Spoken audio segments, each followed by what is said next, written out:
Corona से बचाव के लिए आप भी अपनाएं ये 3 उपाय। 2 गज दूरी का पालन करें, मास्क और सैनिटाइजर का प्रयोग अवश्य करें, अपने हाथ और मुंह को हमेशा साफ रखें।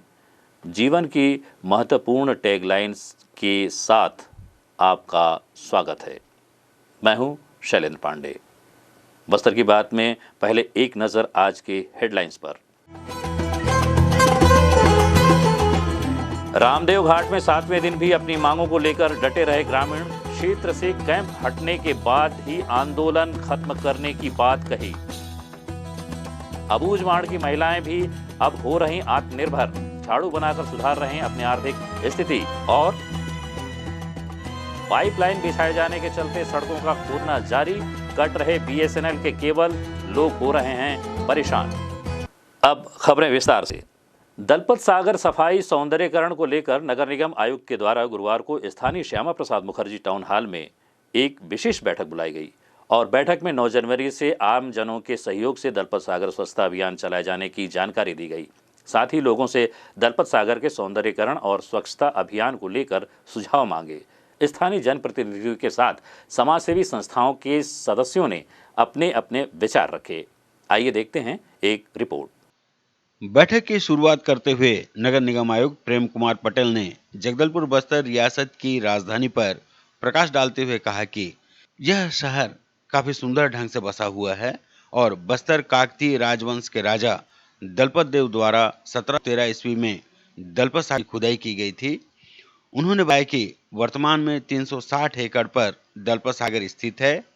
इसमें मछली विभाग द्वारा मछली पालन क्षेत्र के साथ ही तालाब का मेढ़ भी शामिल है और कुल 337 एकड़ जगह पर जल भराव है। उन्होंने समय समय पर दलपत सागर सफाई अभियान चलाए जाने की जानकारी देते हुए बताया कि 1998 में संतोष बाफना जब नगरपालिका अध्यक्ष थे तब आइलैंड का निर्माण कर बृहद रूप से सफाई अभियान चलाया गया था। इसके पश्चात कलेक्टर अमित कटारिया के द्वारा स्थानीय विभिन्न समाजों संस्थाओं के सहयोग से बृहद स्वच्छता अभियान और गृहीकरण का कार्य किया गया।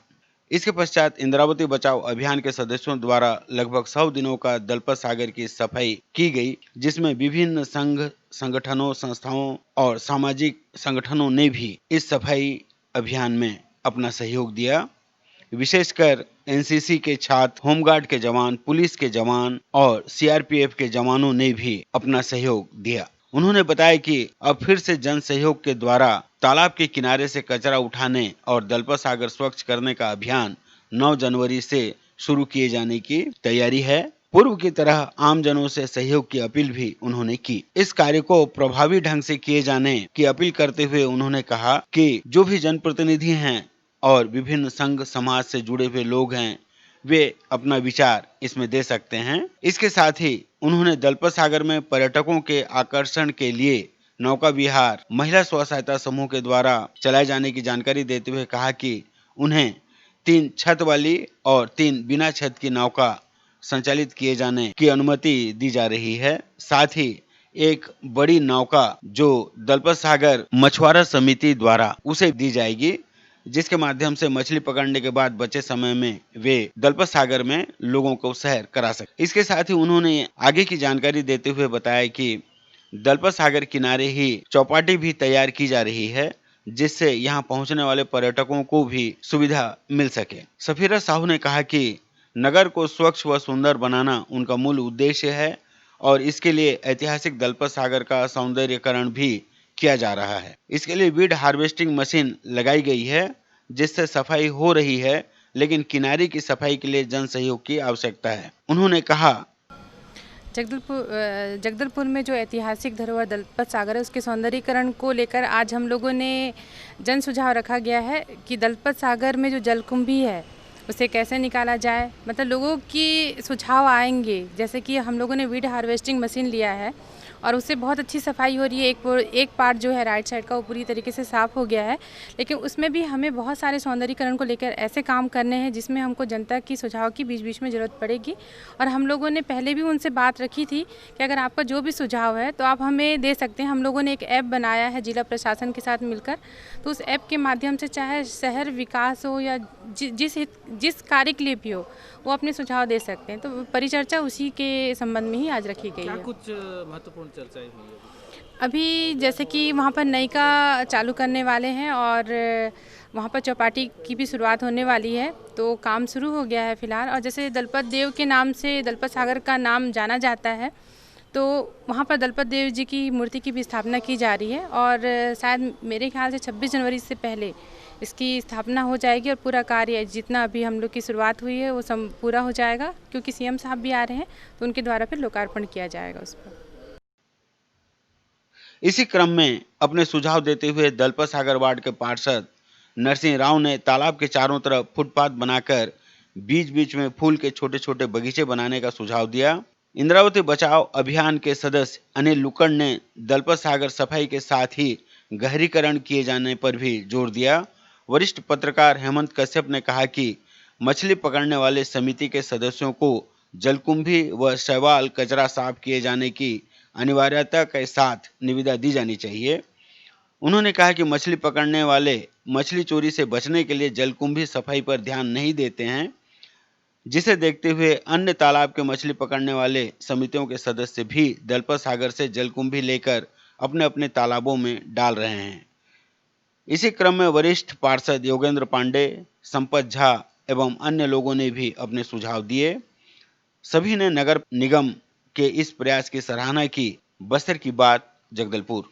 आमदई घाट में 7वें दिन भी अपनी मांगों को लेकर भारी ठंड में डटे हैं हजारों की संख्या में आदिवासी। ग्रामीण कैंप हटने के बाद ही आंदोलन खत्म करने की जिद में हैं। 7 दिन से लगातार चल रहे आंदोलन को खत्म करने नारायणपुर एसपी और कलेक्टर ने ग्रामीणों से बात की, पर बातचीत विफल रही। आंदोलन जारी है, जिसके चलते 7 दिनों से घाट में खुले नए कैंप में फंसे जवानों को वापस लाने का प्रयास फिलहाल फेल हो गया है। आंदोलनकारी ग्रामीण अपने जिद पर अड़े हुए हैं और मांग पूरी होने के बाद ही आंदोलन वापस लेने की बात कह रहे हैं, जो जिला प्रशासन की चिंताएं बढ़ा रहा है, क्योंकि 9 जनवरी को मुख्यमंत्री का नारायणपुर जिले में दौरा है और ऐसी स्थिति में प्रशासन जल्द आदिवासियों के आंदोलन को खत्म करने लगातार प्रयास कर रही है। नारायणपुर जिले के आमदई घाट पर निक्को कंपनी को माइनिंग का काम देने का जिले के आदिवासी विरोध कर रहे हैं। इस विरोध को बस्तर संभाग के 6 जिलों के आदिवासी समर्थन देने पहुंच रहे हैं। इस आंदोलन की शुरुआत 1 माह पूर्व बस्तर जिले के करियामेटा से हुई, जहां प्रशासन के आश्वासन के बाद ग्रामीण लौटने लगे थे, पर मांग पूरी नहीं होते देख अब हजारों की संख्या में आदिवासी ग्रामीण आमदई घाट पहुंच रहे हैं। फिलहाल 10,000 से अधिक आदिवासी ग्रामीण अपने पारंपरिक हथियारों के साथ नारायणपुर से ओरछा जाने वाले मार्ग पर बीते 6 दिनों से भरी ठंड में डटे हुए हैं और धीरे धीरे ग्रामीणों की संख्या बढ़ती जा रही है और सड़क मार्ग बंद होने की वजह से घाटी में खुले नए कैंप में जवान फंसे हुए हैं, जिसके पास अब रसद का सामान तो खत्म होने लगा है और पानी की कमी की वजह से जवान बीते 6 दिनों से बिना नहाए कैंप में हैं, जो प्रशासन के लिए चिंता और बढ़ा रही है। हालांकि नारायणपुर जिला कलेक्टर व एसपी से ग्रामीणों की बात हुई, लेकिन ग्रामीण आमदई घाट में बने कैंप को हटाने और माइनिंग शुरू नहीं करने की जिद पर अड़े हुए हैं। पर एक बार फिर पृथक बस्तर राज्य की मांग के नारों ने प्रशासन को परेशान कर दिया है और पूरे मामले में कलेक्टर का कहना है कि जल्द ही बीच का रास्ता निकाला जाएगा और आंदोलनरत ग्रामीणों को मना लिया जाएगा। इसकी जानकारी देते हुए कलेक्टर नारायणपुर ने बताया, प्रशासन की ओर से लगातार उनसे हम संपर्क में हैं और उनसे जो है बातचीत चल रही है। उम्मीद है कि इसका जल्दी हल निकल जाएगा। हाँ, लगभग सभी पक्ष से हमारी बात हो रही है। उसमें प्रशासन के हमारे प्रतिनिधि भी लगे हुए हैं, मुख्य लोगों से बातचीत कर रहे हैं और उनको हम लोग कहना चाहते हैं कि जो प्रशासन जो है आम लोगों के सुविधा और विकास के लिए काम कर रही है, तो हम इसमें कटिबद्ध हैं और कोशिश करेंगे कि मामले का शांतिपूर्ण हल निकले। इसकी नौबत नहीं आनी चाहिए। हम लोग उम्मीद है इस समस्या का जल्दी से निराकरण कर लेंगे। आंदोलन में पहुंची आप नेत्री व सामाजिक कार्यकर्ता सोनी सोरी का कहना है कि ग्रामीणों की मांग वाजिब है। ग्रामीण अपने जल जंगल जमीन को बचाने की लड़ाई लड़ रहे हैं और प्रशासन व सरकार का ग्रामीणों की मांग जल्द पूरा करना चाहिए। उन्होंने कहा कि बस्तर के आदिवासी बहुत सरल हैं, पर जरूरत पड़े तो हमें अपना अधिकार छीनना भी आता है। साथ ही कहा कि अगर ऐसी ही स्थिति बनी रही और प्रशासन ग्रामीणों की मांग नहीं मानता है तो आज पृथक बस्तर की मांग के नारे माड़ में लग रहे हैं, पर आने वाले दिनों में इस नारे की गूंज रायपुर व दिल्ली तक पहुंचेगी। इस संबंध में सोनी सोरी ने कहा, देखिए, शासन प्रशासन सरकार को तो मांग पूरी करनी ही पड़ेगी। अगर मांग पूरी नहीं हुई तो इस जनता को आता है अपना हक और अधिकार को छीनना। तो मेरी कोशिश यही रहेगी, सरकार और जनता के बीच में कोई ऐसे मध्यस्थता हो और बीच का रास्ता निकल जाए जिससे हमारी जनता को भी न्याय मिले और सरकार उस पर पूरा ध्यान दे कि इनके लिए कैसे न्याय होना चाहिए। अगर जनता चाह रही है कि नहीं चाहिए हमको कैंप, यहाँ कैंप लगना ही नहीं है, तो भाई अब ये लोगों जनता का ये कहना है तो उस समय कैंप उतारा जाए। तो इस बात की मांग को लेकर चल रहा है। तो इस पर वहाँ निको का काम चल रहा है या कैंप है या जैसा भी दो बातें हो रही है। अब एसपी साहब का कहना है कि जो पोर्श लगा है वो निको कंपनी के लिए नहीं है, उससे इसको ना जोड़ा जाए, सीधा बोल रहे हैं। अगर मान के चलो कैंप भी लगा है और काम भी चल रहा है तो इसका मतलब जनता के साथ धोखा, सबसे बड़ी धोखा। जवान को जगह पोर्स नहीं चाहिए तो जवान को वापस तो जाना ही पड़ेगा, ये बात तय है। लेकिन एक सिस्टम से पोर्स भी बैठा जाता है और उसको उतारा भी उसी सिस्टम से उतारा जाएगा। उसके लिए समय लग सकता है।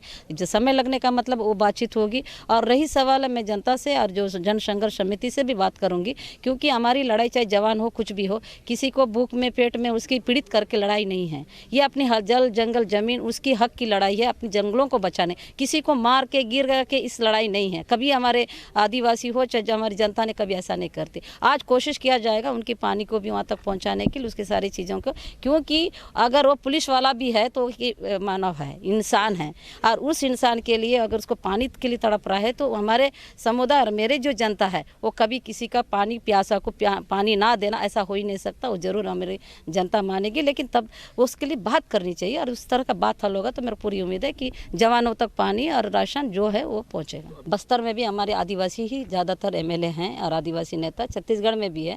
तो मेरा ये कहना है कि इस चीज़ के लिए ये लोग उस पहल क्यों नहीं करते, विधानसभा में क्यों नहीं उठाते, लोकसभा में क्यों नहीं उठाते।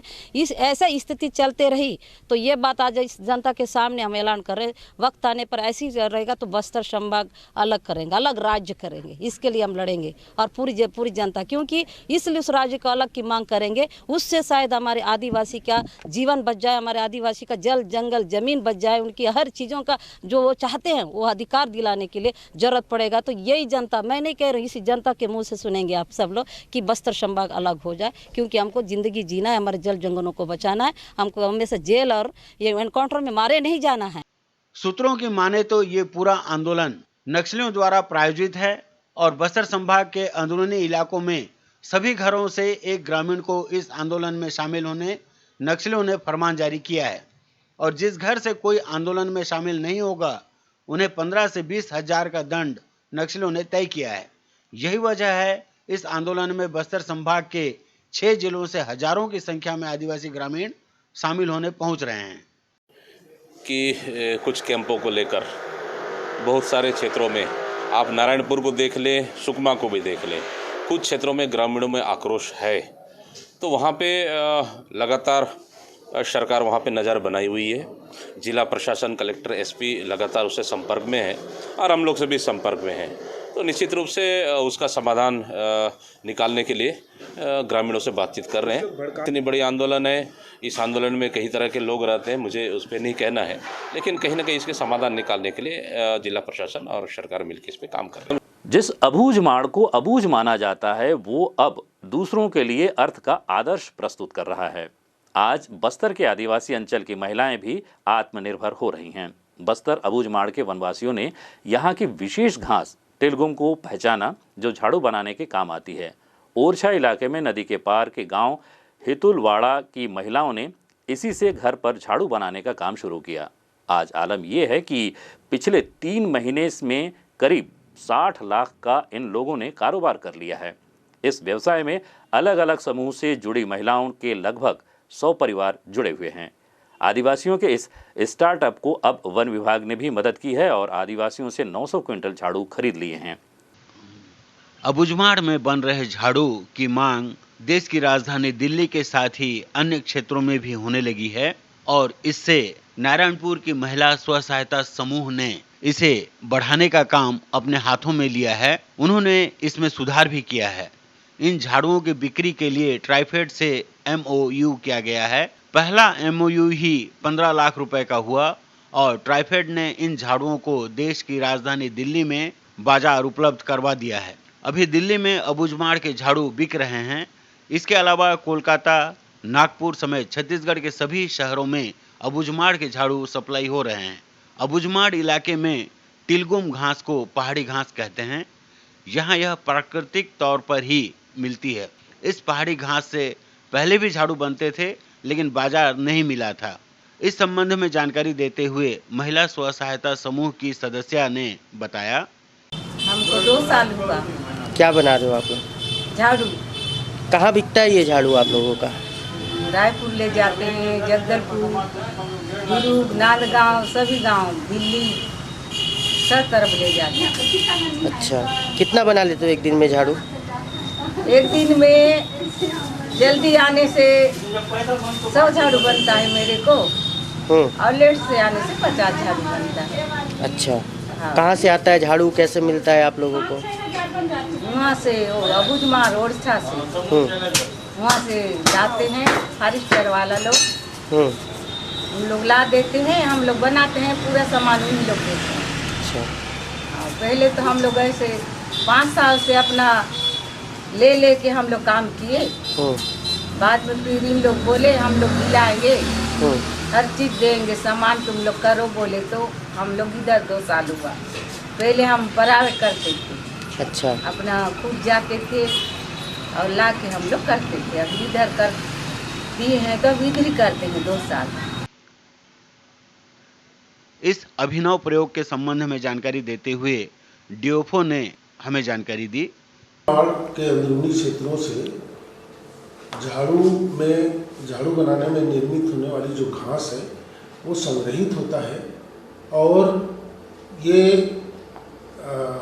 अबूझमाड़ और कुथुल के लगभग 7 समूह हमारा क्रय करते हैं।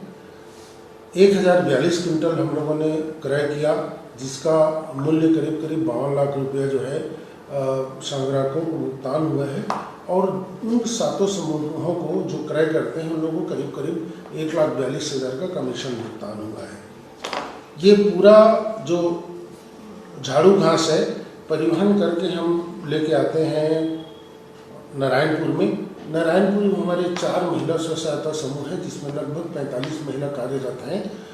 वो उनको हम रॉ मटेरियल जो घास झाड़ू के अलावा झाड़ू निर्मित होने वाले घास के अलावा उनको पाइप और कैन का भी हम कैन भी उपलब्ध कराते हैं, जिससे वो डेली उनके लिए शेड यहाँ पर बना हुआ है, बढ़िया उनके लिए विश्राम का जगह है, वहाँ पर बैठ के बनाते हैं।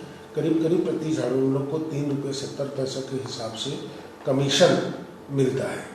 और जहाँ तक बिक्री का सवाल है, बिक्री में जितना डिफरेंस होता है उसके हिसाब से उन लोगों को कमीशन दे होता है।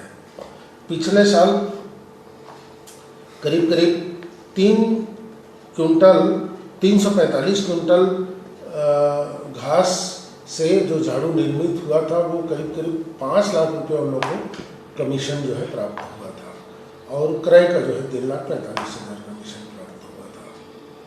पहले ऐसा होता था कि काला बाजारी होती थी झाड़ू क्रय विक्रय में, इन लोगों को लाभ नहीं मिल पाता था और फॉरेस्ट के आने के बाद हो सकता है कि जब तक फॉरेस्ट का टीम या जो महिला स्व सहायता समूह है फॉरेस्ट के माध्यम से अंदर तक प्रवेश नहीं किया था, उन दिनों झाड़ू बनता था, झाड़ू का घास भी आता था और कोई शासन का जो निर्धारित दर नहीं होने से निश्चित रूप से शोषण होता रहा होगा। और उसी को देखते हुए यहाँ पे MSP मतलब शासन वहाँ तक अप्रोच किया है और MSP का दर जो है निर्धारित किया है। 50 रुपये से कम में कोई नहीं खरीद सकता, ऊपर में खरीदना है तो स्वागत है। सड़क को खोदकर पाइपलाइन बिछाए जाने का कार्य अभी चल रहा है। इसी क्रम में गुरुवार की सुबह कचहरी चौक के पास आकाशवाणी से गुरु गोविंद सिंह चौक जाने वाली सड़क को खोदकर पाइपलाइन बिछाए जाने का कार्य किया जा रहा था, जिसके चलते इस मार्ग पर आवागमन प्रभावित हुआ। लोग परिवर्तित मार्ग नयापारा से होकर गुजरने वाली सकरी सड़क से वाहनों के साथ आवागमन करने को मजबूर हैं। वहीं सड़क खोदकर पाइपलाइन बिछाए जाने के दौरान बार बार BSNL के केबल कट रहे हैं, जिसके चलते विभिन्न क्षेत्रों के लैंडलाइन, मोबाइल और इंटरनेट की सेवा प्रभावित हो रही है। बार बार केबल कटने के चलते कर्मचारी भी परेशान हैं, पत्रकार भी परेशान हैं। इन सब से साफ जाहिर होता है कि सड़क काटने के दौरान आपसी विभागों में समन्वय की कमी है। जानकारों का कहना है कि PWD, PHE और BSNL विभाग के बीच समन्वय स्थापित कर यदि कार्य किया जाता तो इतनी परेशानी नहीं होती। ब्रेक के बाद आपका स्वागत है बस्तर की बात में। आइए चलते हैं खबरों की ओर। जगदलपुर विधानसभा क्षेत्र के अंतर्गत आने वाले पंचायतों में विधायक और संसदीय सचिव रेखचंद जैन विधानसभा क्षेत्रों में अनेक विकास कार्यों को गति प्रदान कर रहे हैं। इसी क्रम में उन्होंने गुरुवार को नगरनार से भेजा पदर 4.4 किलोमीटर सड़क निर्माण और डामरीकरण कार्य, जो 43.83 लाख रुपए की लागत से किया जा रहा है, इस सड़क का भूमि पूजन किया। इस अवसर पर उपस्थित लोगों को संबोधित करते हुए विधायक जगदलपुर और संसदीय सचिव रेखचंद जैन ने कहा कि सड़कें विकास की जीवन रेखा होती हैं। जगदलपुर विधानसभा क्षेत्र की सड़कों के डामरीकरण के इस 4 किलोमीटर सड़क के निर्माण से निश्चित ही लोगों को होने वाली परेशानियों से निजात मिलेगी। क्षेत्र के विकास में एक और कड़ी जुड़ गई है। नगरनार में औद्योगिक प्रशिक्षण संस्थान के लिए नए भवन हेतु 2,66,00,000 स्वीकृत हो चुका है। अभी शासकीय औद्योगिक प्रशिक्षण संस्थान ITI भवन में कंप्यूटर ट्रेड संचालित हो चुका है। इस संस्था के लिए जमीन आवंटन की कार्रवाई भी हो चुकी है, जिसमें 12 ट्रेड संचालित होंगे, जिससे नगरनार क्षेत्र के बच्चों को तकनीकी शिक्षा प्राप्त होगी और उन्हें स्वरोजगार के अवसर भी आसानी से उपलब्ध हो सकेंगे।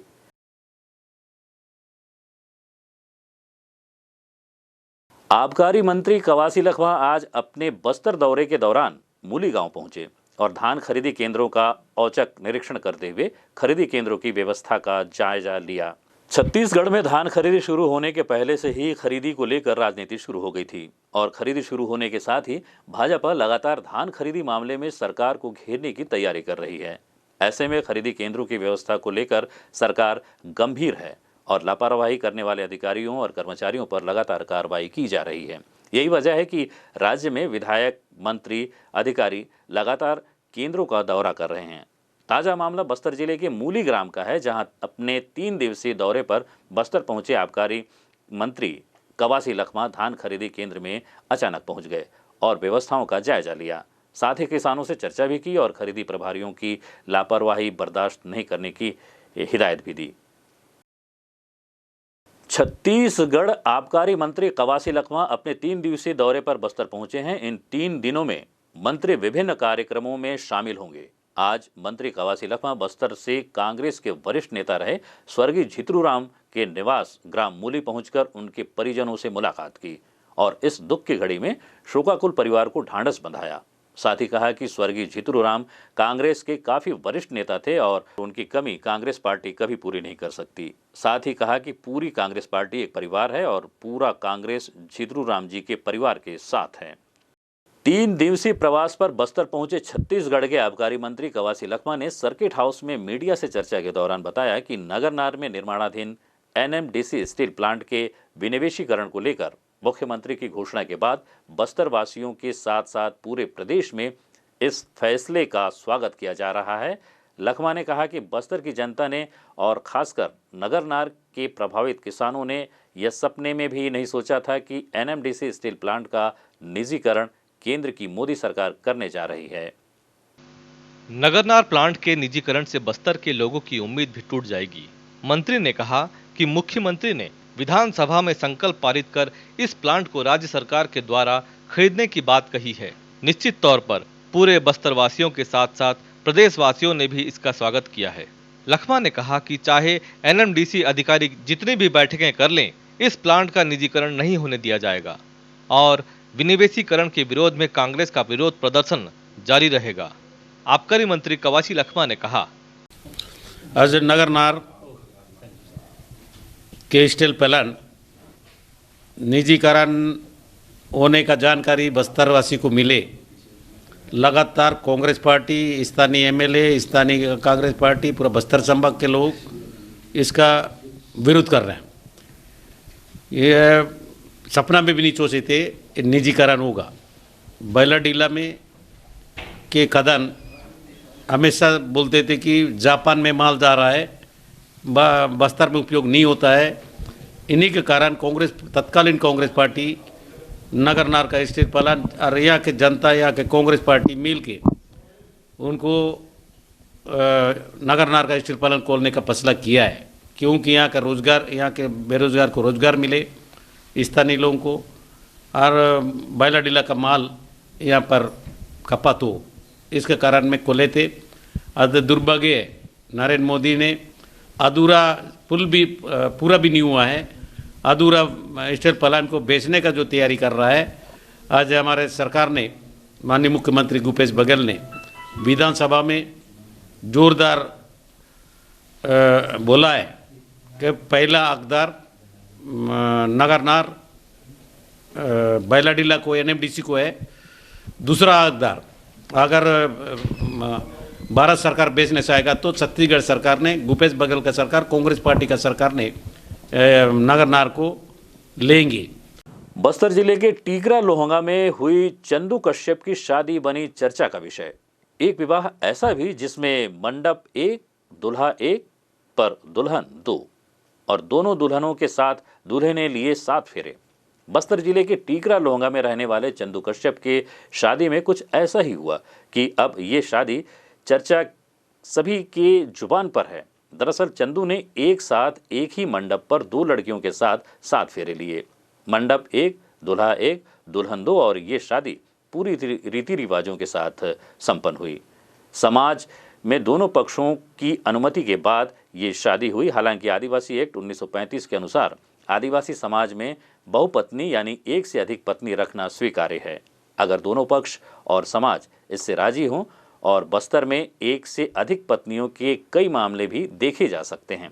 पर एक साथ एक ही मंडप पर 2 लड़कियों के साथ 7 फेरे का ये पहला मामला है। यही वजह है कि अब चंदू की शादी की चर्चा हर किसी के जुबान पर है।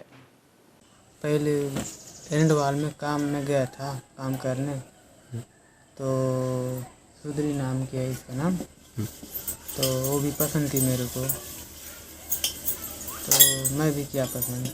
तो वैसी बात कर रहे थे, तो गांव में भी एक शादी हो गया, तो हसीना भी आई थी गांव में शादी घर में, तो वो भी देखी मेरे को, तो बोली मैं भी आपको बात करूंगी, वो बोली, वो बहुत कुछ बोल दी। तो मैं बोला चलो ठीक है, बोला मैं। तो वैसे दोनों बात कर रहे थे हम लोग, तो दोनों आने के लिए भी राजी हो गए, तो हम लोग शादी भी कर ली। काम साइड गए थे तो ना मैंने देखी इसको पसंद करने लगी, और वहीं से बातचीत कर रहे थे। ऐसी खेती बाड़ी वगैरह काम वगैरह करके आगे की ज़िंदगी गुजारेंगे साथ में। चलते चलते आइए फिर नजर डालते हैं आज के हेडलाइंस पर।